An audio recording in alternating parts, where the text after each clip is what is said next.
J'aime quand au cours d'une lecture, une phrase me ravit et me fait rêver, réfléchir.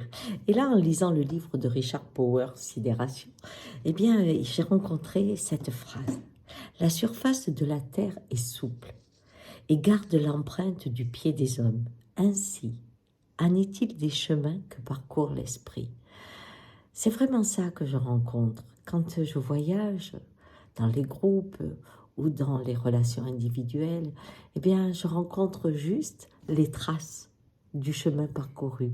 Et je suis un peu comme un chasseur qui regarde les traces pour voir le voyage, s'il y a eu des moments, des précipitations, où le pied a été léger parce qu'il a couru, des moments où on s'est immobilisé, mais toute cette vibration du voyage de l'esprit qui est marquée par toutes ces rencontres, ces épreuves, ces traumatismes, c'est pour moi les plus beaux voyages.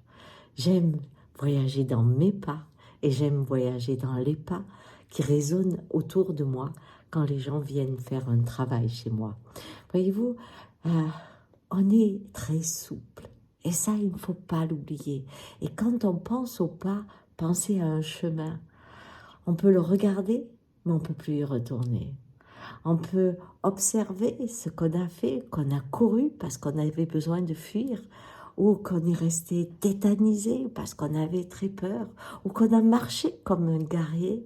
Vos pas racontent votre histoire, mais sachez que le chemin n'est jamais terminé. Et c'est cette liberté du pas léger de l'homme guidé que je vous propose de découvrir dans une vie.